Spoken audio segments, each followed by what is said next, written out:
Benvinguts una vegada més a l'espai de punts de viatge de Newscat TV. Avui seguim viatjant i ho fem anant a Sud-amèrica i concretament a Bolívia, al sud-oest del país, on anirem a veure el Salar de Uyuni.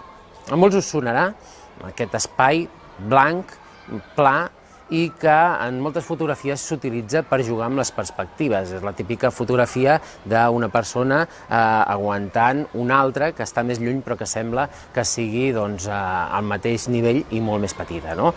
Aquesta fotografia es pot fer perquè és un espai tan i tan pla que permet jugar amb aquesta perspectiva. Què és el Salar de Uyuni? Doncs la paraula mateixa ho descriu, és un salar. Un salar és un lloc amb sal, i aquesta sal prové d'un antic llac que es va anar assecant mica a mica i que va anar acumulant a la seva base tota la sal. De fet, estem parlant de més de 120 metres de gruix de sal amb una extensió que arriba fins als 10.500 quilòmetres quadrats. Es considera que el Salar de Uyuni és el salar, el desert de sal més extens i més gran de tot el món.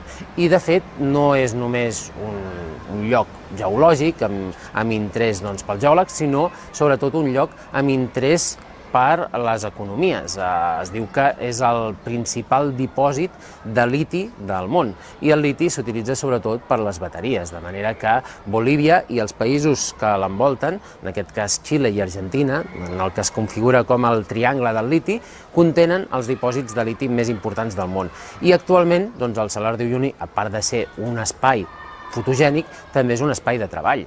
Hi ha gent que es dedica a extreure la sal, sigui sal comestible, o per després produir i extreure'n altres elements com el bor, el manganès o el mateix liti. Són treballs que funcionen en forma de cooperativa i de manera que donen treball als indígenes que habiten a la zona, que són els aimara, que estan relacionats amb els inques. El Salar de Uyuni també és un espai eminentment turístic, és el lloc on tots els turistes que visiten Bolívia volen anar. Hi ha unes visites, es calcula, d'uns 60.000 turistes l'any, o sigui que hi trobarem gent, però com que és tan gran l'espai, difícilment els trobarem juntament amb el cotxe en què anem, perquè la manera de visitar el Salar és justament amb cotxe.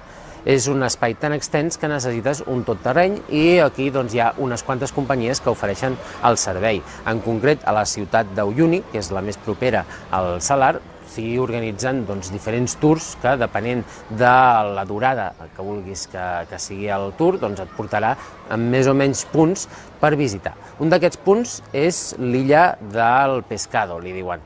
És una illa al mig del que és l'extensió del Salar, que, com que manté el que és la seva cúspide per sobre de la sal, hi poden viure plantes. I en concret hi viuen sobretot cactus, una espècie que és un cactus gegant que pot arribar a fer fins a 10 metres d'alçada i que des que comences a caminar a l'illa dona un aspecte molt, molt extravagant, enmig d'una extensió tan blanca, amb un silenci tan gran, veure una illa completament plena de cactus que s'aixequen drets i miren cap al cel. El Salar de Uyuni, a més, també és un lloc biogeogràficament important perquè quan arriben les pluges, cap al novembre, s'omple d'aigua. Hi ha també fotografies en què es veu aquesta aigua també cristal·lina fent com una espècie de mirall, en què s'extén per tot el salar, i això fa que hi puguin venir diferents tipus d'ocell per començar a menjar en les espècies animals que comencen a viure en el salar. En concret, hi ha 3 espècies de flamencs que venen aquí a hivernar i que estan als mesos de pluja per després seguir la seva migració. En definitiva, el Salar de Uyuni és un dels llocs més icònics de Bolívia i de Sud-amèrica que, si hi aneu, evidentment no heu de deixar de visitar. Us espero la setmana que ve amb més llocs com aquest, icònics, per visitar a través dels apunts de viatge de Newscat TV. Moltes gràcies.